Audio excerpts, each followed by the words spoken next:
Bom, gente, boa noite. Então, como a Vânia falou para vocês, né?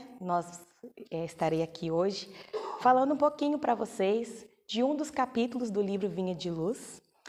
Para quem está vindo a primeira vez, esse é um livro ditado pelo Espírito Emmanuel, psicografado por Chico Xavier, e é um dos livros que faz parte aqui da nossa rotina de estudos. Então, nós já estamos quase meiando o livro, falta um pouquinho ainda, e eu vou falar para vocês hoje sobre o capítulo 84. Mas, quando eu venho aqui, vocês sabem que a gente faz uma palestra junto, que eu falo, mas para a gente conseguir o objetivo do estudo, vocês precisam falar também. Então, como aqui somos pessoas jovens, inteligentes, eu quero aí que vocês ativem um pouquinho a lembrança de vocês. Quero que vocês se lembrem do que vocês comeram hoje no almoço. Quem lembra, levanta a mão. Muito bem. Agora, e no almoço de ontem? Almoço de domingo, fácil. Quem lembra? Muito bem, vocês estão melhores que expectativas, gente. Estou gostando. Vamos lá. E no mês passado, vou facilitar, 12 de junho, mas não é a janta não, romântica, é no almoço. Quem lembra o que almoçou no dia 12 de junho? Nossa, gente, ninguém. Tem mais coisas para vocês lembrarem ainda, eu lembro. Muito bem.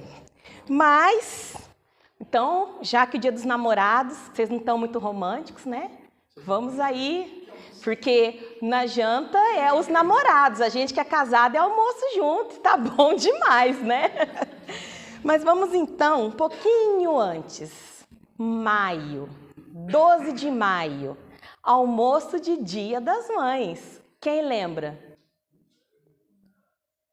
Geralmente reuniu família, às vezes quem não tem mãe reuniu com o irmão, ou às vezes não quis ficar em casa, foi comer em outro lugar. Tudo bem. Agora eu vou puxar um pouquinho mais. Vamos para os anos 2000. 2020, aliás, falei errado, 2020. 2020. Quem lembra de algum almoço que fez, foi mais fácil, só pedido um ano. Quem lembra de algum almoço que fez nesse período caótico? Às vezes, qualquer almoço do meio da pandemia, que você se lembra, que você comeu, que você passou álcool em gel na mão, na panela, na fruta, na sacola, no pé, no tapete antes de entrar em casa, na faca que você cortou, porque vai que a faca, né, foi infectada. Então, foi aquele almoço totalmente esterilizado. Todo mundo vai ter uma lembrança. Mas, quando a gente fala de comida, às vezes a gente fala assim, nossa, mas é uma coisa difícil de lembrar, porque é uma coisa que a gente faz todo dia, são tantas refeições por dia, a gente almoça, a gente janta, é café da manhã, é um belisco, é uma ida na padaria, então são muita coisa para a gente poder lembrar. Então agora, como a gente está fazendo aí um resgate, ativando aqui nossos neurônios da nossa mente, para ativar a nossa memória, eu quero que alguém fale para mim um fato, qualquer coisa marcante que aconteceu nos anos 2000. 2020 a gente já lembrou, a gente está indo para trás, gente, ó. Anos 2000, há 24 anos atrás. O que você lembra, Vânia, nos anos 2000? Você fez 40 anos, muito bem. Teve festa? Teve festa, muito bem. Mais alguma lembrança, gente? Eu lembro do bug que o povo falou que ia ter na virada da 2000. Bug da virada do ano 2000, falou que ia ter o apagão, acabar a luz, acabar a internet, quase acabar o mundo, né? Passamos a virada de 2000 lá em Salvador. Virada do ano em Salvador, muito bem. Réveillon, o que mais?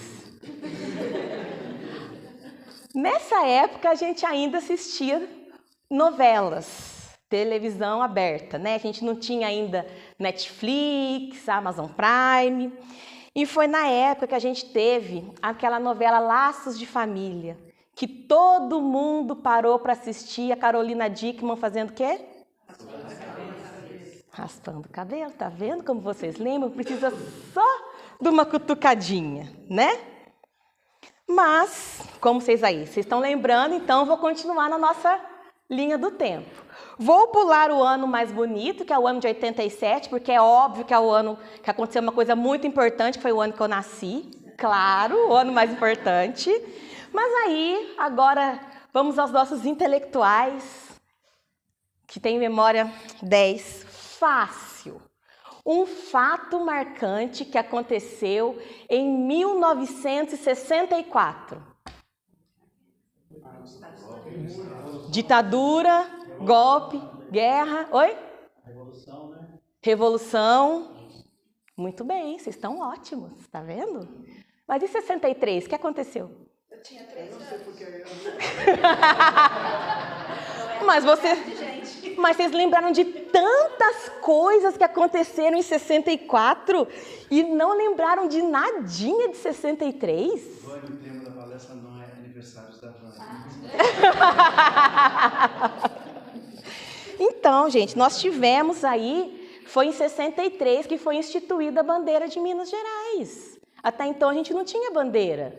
Eu não queria lembrar que nem sabia. Então, foi o ano que o Martin Luther King ganhou muita notoriedade mundial, porque ele conseguiu reunir mais, por volta de 250 mil manifestantes na marcha sobre Washington. Olha só. E aí eu pergunto, por que foi tão fácil a gente lembrar de algumas coisas e tão difícil lembrar de outras? Vocês que lembraram de parte aí. Talvez algumas são tão corriqueiras assim que a gente não dá tanto valor assim. Pode ser isso. As corriqueiras que a gente não dá tanto valor, o que mais?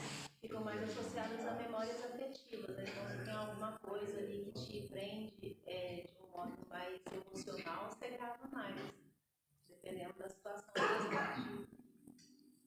Mas porque são aquilo que mexeu com o nosso emocional, são memórias afetivas. Mais alguém? Será que a gente lembra de qualquer coisa?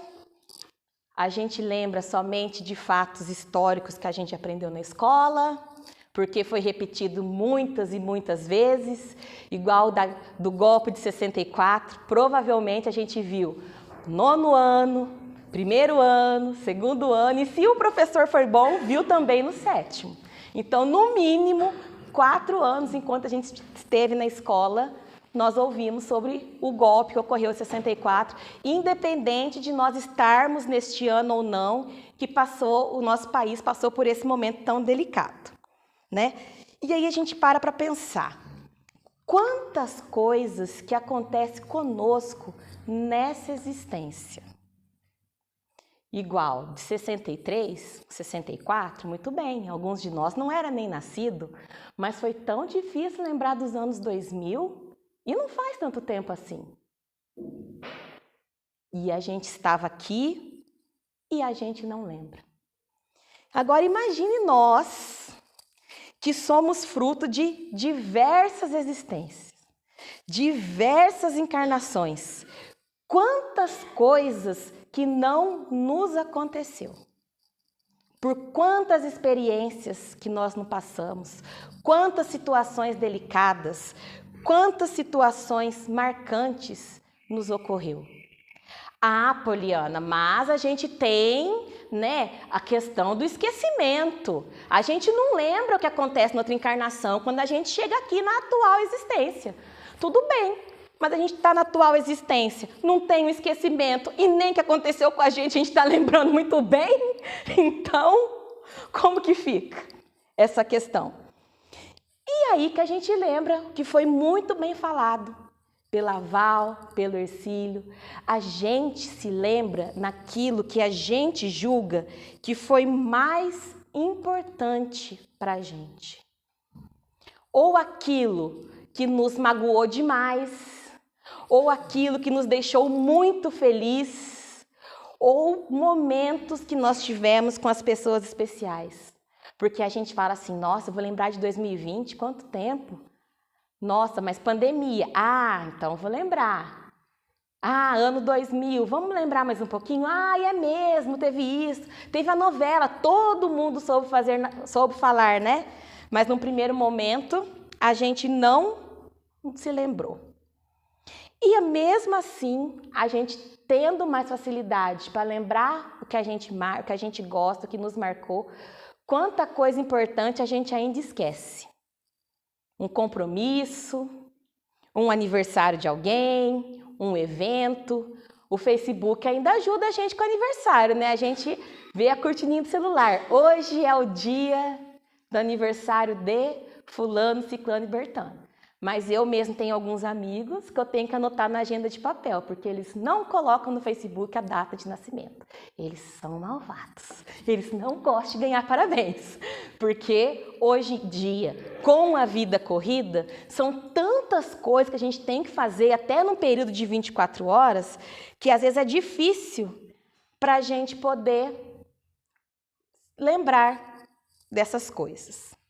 E quando a gente fala da pandemia, como que foi marcante? Eu acho que, infelizmente, todos nós perdemos alguém.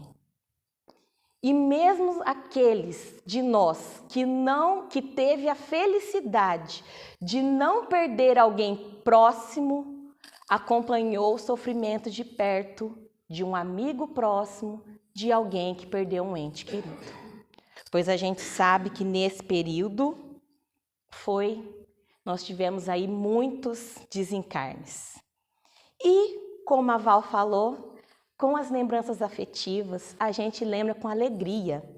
E aí eu peço para vocês lembrarem, qual é a lembrança mais antiga que vocês têm na cabeça de vocês? É uma lembrança da adolescência? É uma lembrança de criança?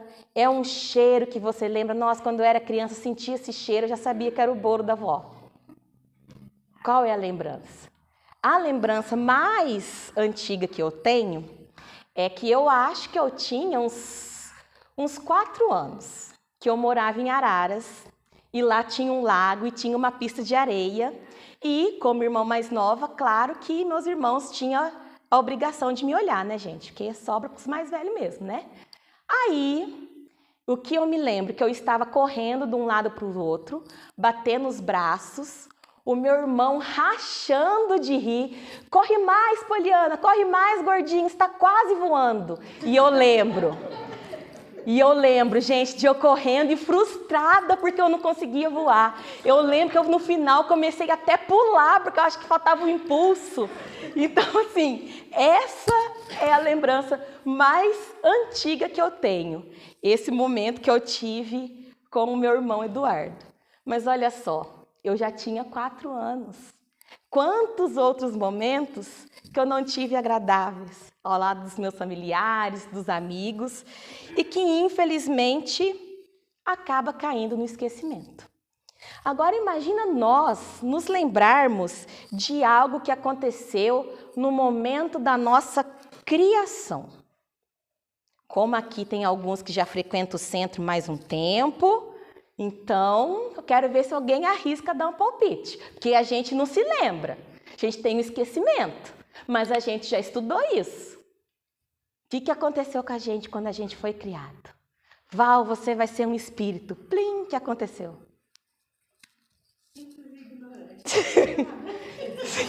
Simples e ignorante, muito bem. Mas além disso, aconteceu uma coisa ainda importante. Nos foi acesa, gente, a centelha divina. Quando a gente foi criado, simples e ignorante, por uma inteligência suprema, causa primeira de todas as coisas, nos foi criado um princípio inteligente, que, simples e ignorante, por ter uma luz interior, conforme as suas vivências, iria se desenvolvendo para que essa luz aumente cada dia mais até que ele torne um espírito formado por 100% de luz. Porque o nosso objetivo é nós evoluirmos até nos tornarmos um espírito de luz, certo? E, desde que nós somos criados, colocou essa sementinha lá. Eu até peço licença aos estudiosos da doutrina espírita, que a gente sabe que o Deus aqui, a gente não vê Deus como algo paterno, mas nesse capítulo em específico, como em vários outros do Evangelho, fala dessa relação paternal com a divindade. E aí a gente pensa, se a gente criou, quando a gente foi criado, a gente foi colocado uma luzinha lá dentro da gente, e a gente foi evoluindo, vivendo, aprendendo, se melhorando, de modo que a nossa luz foi crescendo e crescendo. E aí eu pergunto para vocês, cada um responda para si mesmo. Como está a nossa luz interior? Será que a nossa luz está forte? Está imponente? Será que a nossa luz está conturbada? Como naqueles dias que a gente vê a procissão, que está um vento, que o povo não sabe se reza, se segura a vela, se protege do vento, se acende com a do outro.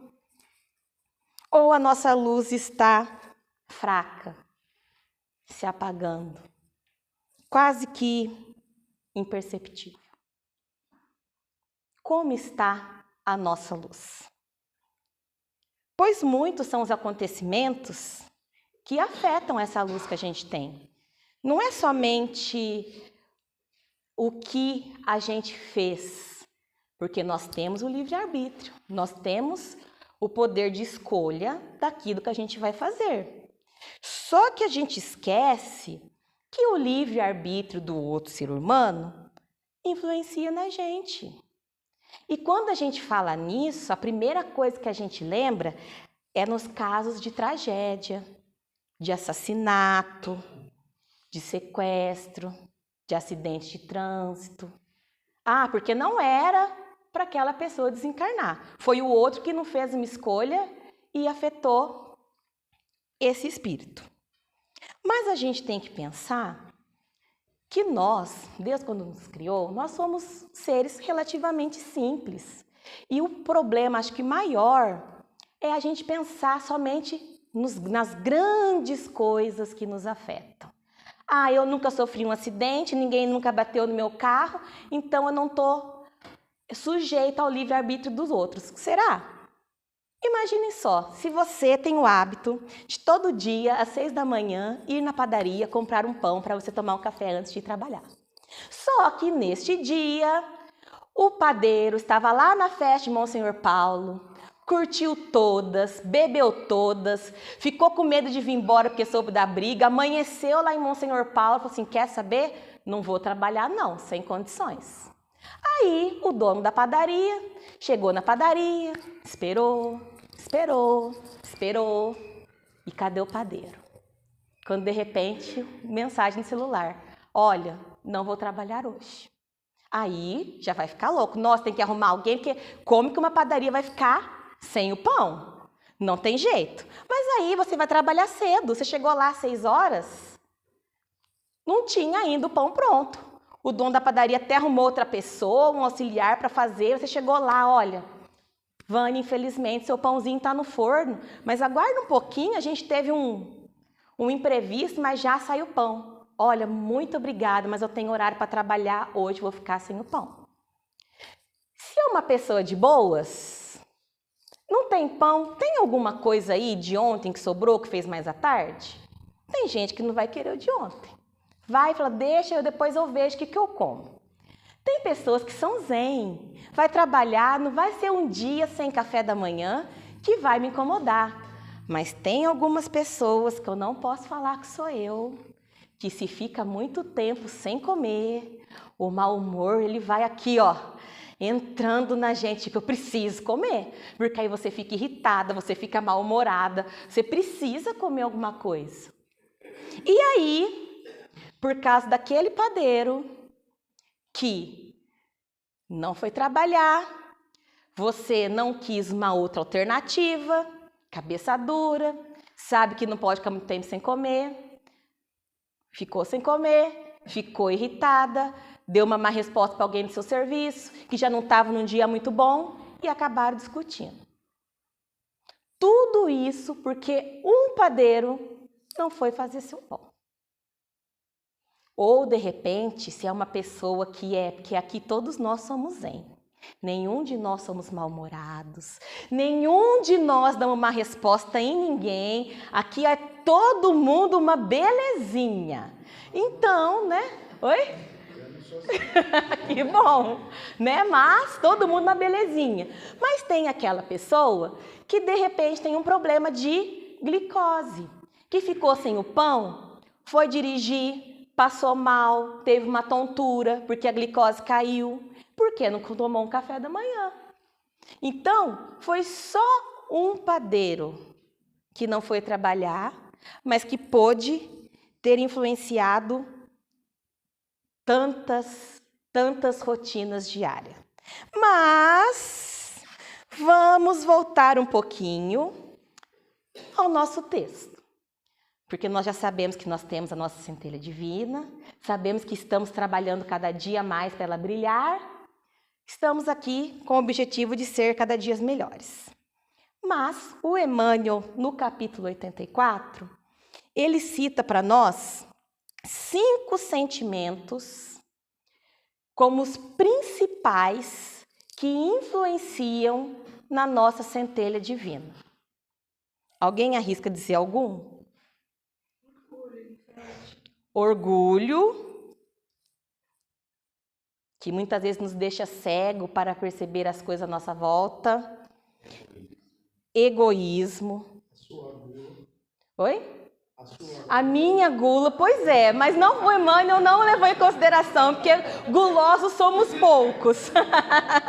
Gulosos somos poucos, mas o egoísmo, que nos deixa com o coração bem duro. O que mais?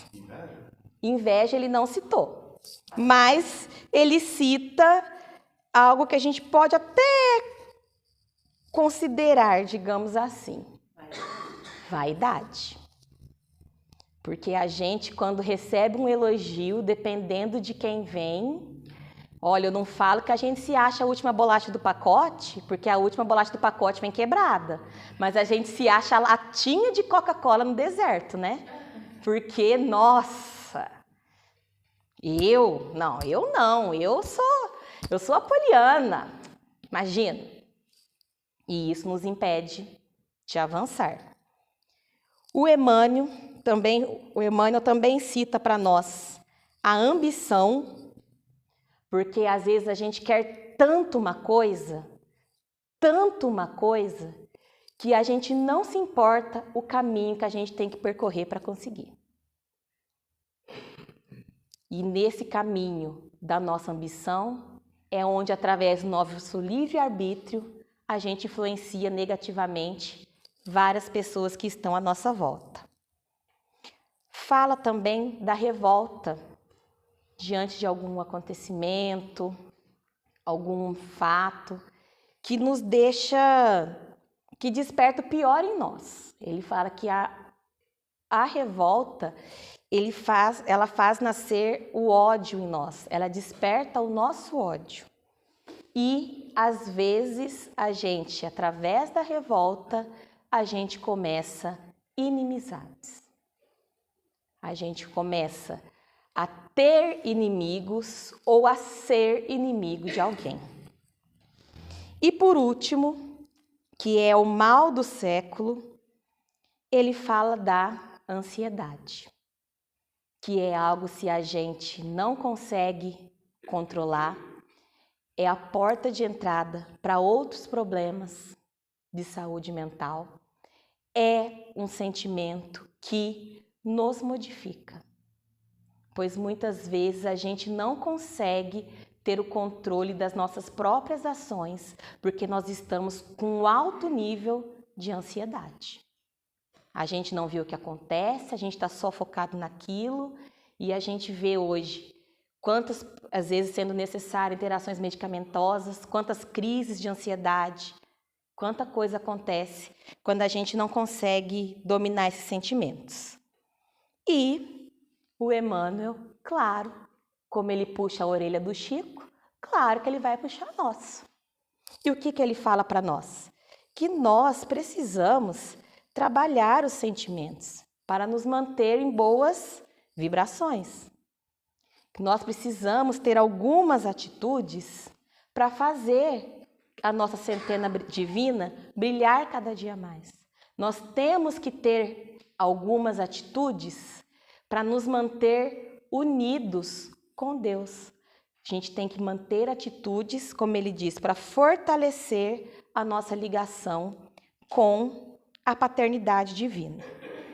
Então, a gente pensa, nós, espíritas, frutos de tantas encarnações, estamos aqui. Esses somos nós.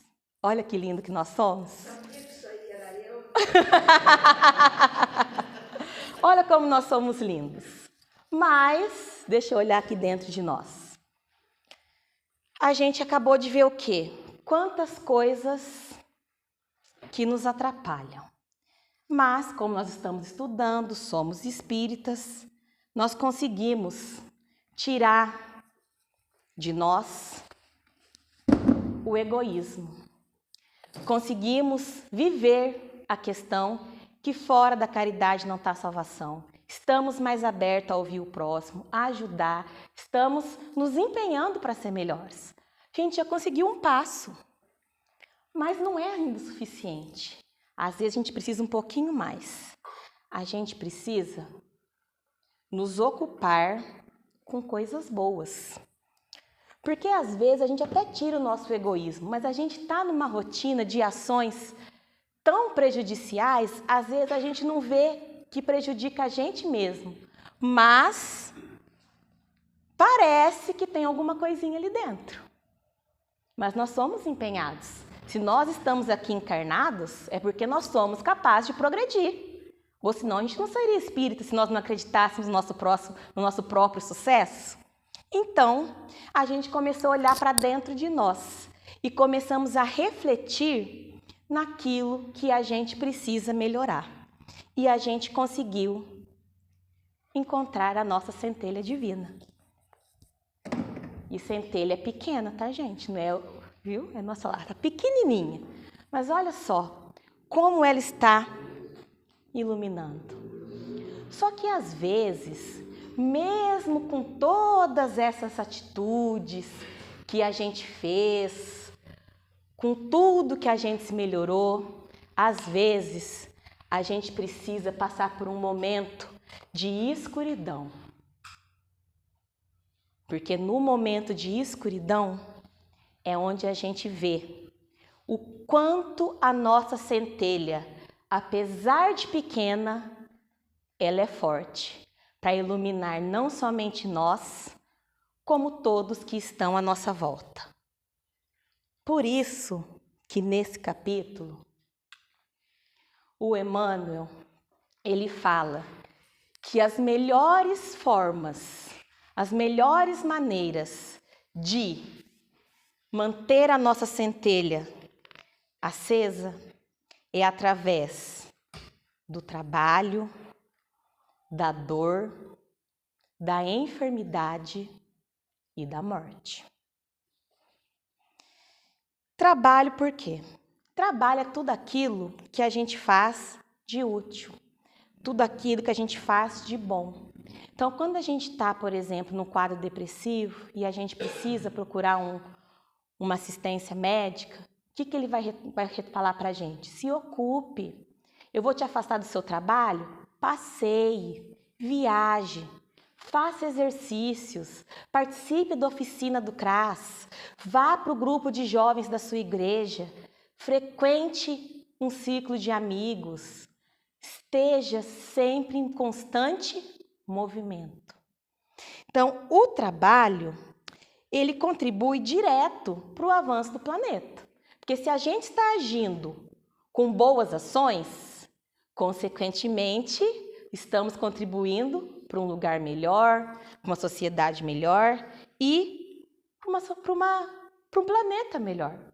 Porque a gente às vezes fala assim, eu não contribuo para o avanço do planeta porque eu não sou nenhum cientista, eu não fiz grandes descobertas, eu não sou uma pessoa notória na sociedade. Mas você, na sua individualidade, na sua limitação, você consegue fazer coisas, como diz o Emmanuel, úteis. Mas tem que ser benevolente? Às vezes não, às vezes você sendo útil já é o suficiente. E a gente vê que quando a gente está trabalhando em algo útil, nós estamos em movimento, nós estamos ocupados. Não dá muito tempo para a gente parar e pensar nas coisas que nos afligem, nas coisas que a gente incomoda. Então, antigamente, as pessoas banalizavam muito essa questão de saúde mental. Fulano está com depressão, é falta de um tanque de roupa para lavar, não era assim? É falta de vai fazer uma faxina. Mas, apesar dessa banalização, se a gente for analisar friamente, as pessoas não estavam de todo errado. Porque a gente vai fazer uma faxina. A gente fica tão compreendendo, nossa, você tem que limpar isso daqui. Nossa, Heloísa, você acaba de limpar sujo. Fala assim, será que eu vou limpar de novo? Vou limpar bem? Será que ficou bem limpo? Será que ficou brilhando? Não deu tempo de você pensar em outras coisas. E isso ajuda. Mas, como falar do trabalho é muito óbvio, vamos para o outro, que é a respeito da dor. E, fazendo os estudos, a preparação para vir aqui, várias vezes eu ouvi uma frase que me chocou por demais, que é a seguinte: dor é uma bênção que Deus envia a seus eleitos. Aí eu falei assim, gente, como assim dor é bênção? Dor é ruim, dor incomoda, dor dependendo adoece, dor impossibilita, você está com muita dor na perna, você não consegue fazer uma caminhada. Como que dor é bênção? Como assim? Aí eu fiquei muito intrigado com isso e comecei a ler mais a respeito. E descobri que tem um livro do Leon Denis, que até eu quero ler na sua íntegra, porque eu achei muito interessante, que ele se chama O Problema do Ser, do Destino e da Dor, onde ele tem um capítulo exclusivo que fala da dor. E o que ele fala da dor? O que é a dor para o Leon Denis? É uma lei de equilíbrio e educação. Nossa, mas dor, uma lei de equilíbrio? Como assim? Vamos pensar. Imagina vocês estão com uma leve dor de cabeça. Passa uma hora e a dor de cabeça não passa. Passa mais uma hora e a dor de cabeça não passa. Aí você resolve, vou tomar um remédio. Toma um remédio, agora a dor vai passar. Passa uma, passa duas, passa três, nada. Quer saber? Essa dor de cabeça é porque eu não dormi bem, que eu estou muito cansada. Vou deitar, vou dormir, porque nada como uma boa noite de sono para poder me refazer. Aí você acorda no outro dia, que jeito? Com a cabeça doendo ainda mais. Aí a gente começa a desesperar. Aí a gente começa a preocupar. Será que foi alguma coisa que eu comi? O que está me tirando do sério? Será que há algum problema que não sai da minha cabeça? Vou procurar no Google. Google, o que pode ser dor de cabeça? Aí o Google é muito simpático. Você pode ter aneurisma, você pode ter AVC, você pode ter leucemia. Você fala assim, calma Google, eu só estou com uma dor de cabeça que não passa. Aí a gente faz o quê? Procura um médico. Não é assim? Que a gente tenta primeiro. Alguns, antes de procurar o médico, ainda tentam na farmácia, que aí, o que você acha que pode ser? Mas a gente, diante de um problema que não passa, a gente vai ao médico. E por que a dor nos é importante? Porque ela nos incomoda. Ela nos faz sair do lugar. Você não falta do seu serviço por nada, mas diante de uma dor de cabeça que não passa, nesse dia você falta para ir no médico. Ela nos tira da zona de conforto. Mas eu não preciso sentir dor para ir no médico. Realmente. Aí agora eu faço a pergunta para vocês. Quem já foi no médico porque estava doente? Todo mundo, espero, né? Muito bem. Agora, quem que já foi no médico como prevenção? Vamos abaixar. Quem já foi no médico como prevenção este ano? Já diminuiu mais. E olha só, se a nossa saúde é importante, não deveríamos esperar sentir dor para ir ao médico. As mulheres ainda vão mais, porque a gente tem que fazer o bendito preventivo do colo do útero. Sem a gente estar doente, a gente tem que ir lá fazer o preventivo. A gente ainda vai. Historicamente, a gente é mais preocupada, mas a gente sabe que a nossa saúde feminina não se resolve somente com a questão do preventivo. Mas nós já temos essa preocupação de não ficar doente, de evitar, de ver que está tudo bem. Até porque a gente vê aí quantas doenças que, se a gente descobrir no início, a chance de cura é imensa, né? E aí, é como diz o Emmanuel. A hora que a gente está com dor, a gente lembra, da nossa centelha. Ai, meu Deus do céu, me ajuda, eu preciso descobrir o que eu tenho. Nossa, a gente recorre a Deus, né? Mas mesmo assim, Poliana, eu acho que a dor é inútil. A dor não devia existir, porque a gente pode aprender de outras maneiras. Eu não preciso sentir dor, eu não preciso disso para me melhorar. Aí falaram assim, é mesmo? Então quer dizer que você acha que não precisa de dor? Tudo bem. A espiritualidade, gente, como diz a minha sogra, se tem uma coisa que a espiritualidade não é boba. E ela sabe que tem alguns de nós que somos resistentes a um aprendizado mais afetuoso, digamos assim, para eu não falar a frase do Kardec, né, Kardec? Se a gente não aprende pelo amor... Mas tem as pessoas que falam que não, que a dor não precisa. E aí a espiritualidade falou assim, é mesmo? Então tá, já que vocês acham que a dor é inútil, vou colocar uma enfermidade que se chama analgesia congênita. Que doença é essa? São pessoas que não sentem dor nenhuma. São pessoas que não podem cozinhar porque não vê que a panela está quente. Queima o braço. Às vezes vê a comida, acabou de fazer a sopa, come e queima os órgãos internos. Porque a pessoa não sente dor.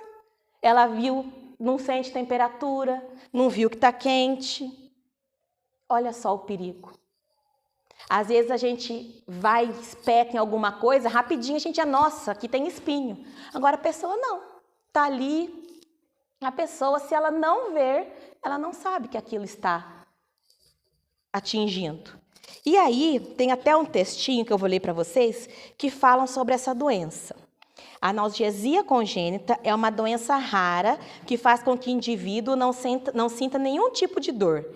Essa doença pode ser chamada de insensibilidade congênita à dor e faz com que seus portadores não percebam as diferenças de temperatura, podendo se queimar com facilidade.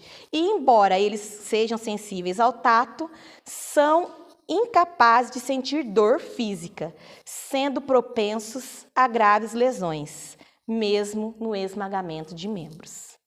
A dor é um sinal emitido pelo corpo que serve para proteção. Ela indica sinais de perigo. Quando as articulações são usadas de forma extrema, e ainda ajudam a identificar doenças, como infecção de ouvido, gastrite e outras mais graves, como um infarto. Como a pessoa não sente a dor, a doença vai se progredindo e se agravando, sendo descobertas numa fase avançada. As causas de analgesia congênita ainda não foram totalmente esclarecidas, mas sabe que os neurônios motores sensitivos não chegam a se desenvolver normalmente nesses indivíduos. Ou seja, é espiritualidade. Para a gente que não acredita muito, né, nos ensinamentos, a prova. Por que que a dor é necessária? Mas então, Poliana, você está querendo dizer que para eu evoluir, eu tenho que sentir dor? Não. A gente não faz apologia à dor, a gente não acha que ninguém tem que sentir dor, que ninguém tem que sofrer. Mas a gente tem que saber que tudo há um propósito. E quando a gente acha que tudo há um propósito, a gente só pensa assim: não, eu estou casada com essa pessoa porque tem um propósito. Porque eu não quero reencarnar mais, eu quero ir direto para o céu. Porque, gente, aguentar o meu digníssimo tem dia que não é nada fácil. Mas não é só por isso. Quando a gente fala de propósito, gente, que tudo tem um propósito, é tudo mesmo. Os sentimentos que nós temos, a dor, o trabalho, as situações a qual acabamos nos envolvendo ou sendo atingidas, tudo tem um propósito. Às vezes não é nada planejado, mas já que aconteceu, tenha certeza, tem um propósito. E falando nisso, a gente já fala da questão que o Emmanuel falou também da enfermidade. Porque quando a gente está doente, olha, essa dengue aí, que esse ano matou muitas pessoas. Desde que eu me entendo por gente, a gente na escola faz trabalhinho. Todos contra a dengue, todos, show dengue, faz passeata toda vez.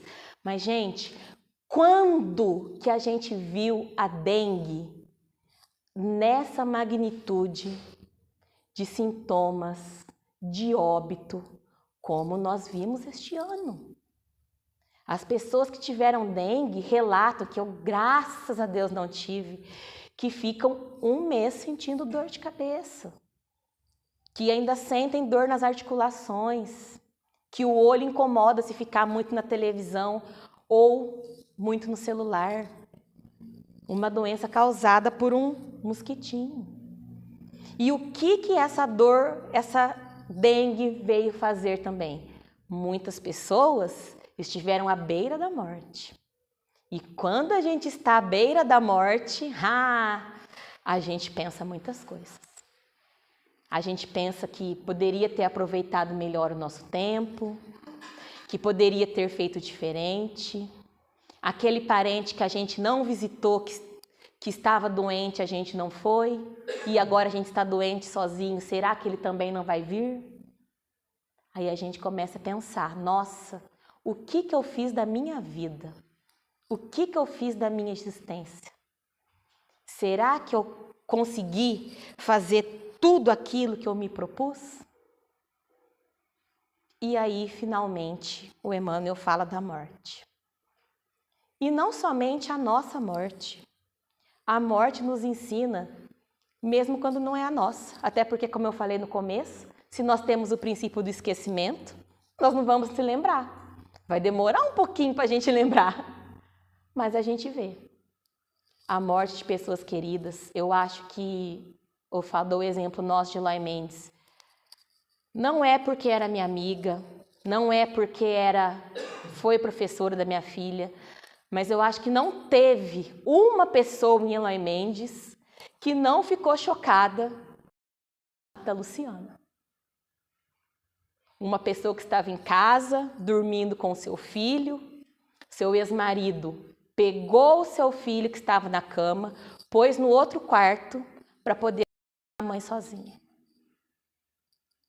Uma pessoa que, além desse crime horroroso, que ainda fez de tudo para não ser filmado por nenhuma câmera, para não ser passado nenhum radar, para não deixar vestígio daquilo que ele fez. Ele foi muito cruel, muito. Porque uma coisa é a gente no ímpeto, do auge da nossa raiva, a gente fazer uma besteira, a gente dar um xingamento, não, eu acho que assim, não justifica matar ninguém, mas quem nunca num dia estava com raiva e soltou um palavrão? Quem nunca? Mas não, ele pensou, ele arquitetou, ele fez. E o que isso nos ensina, gente? Que primeiro, que para morrer basta estar vivo. Que ela estava na escola um dia antes, estava na reunião, não foi à academia, porque tinha que fazer fechamento de bimestre, e deixou de ir na academia para quê? Para nada. Porque ela morreu.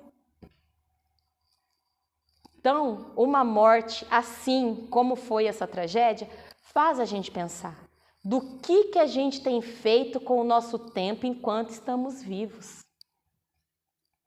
O que nós estamos fazendo com as pessoas que estão ao nosso redor. Se a gente sabe que aquela pessoa é boa, se a gente sabe que aquela pessoa é ruim. No caso dela, ela demorou muito para perceber.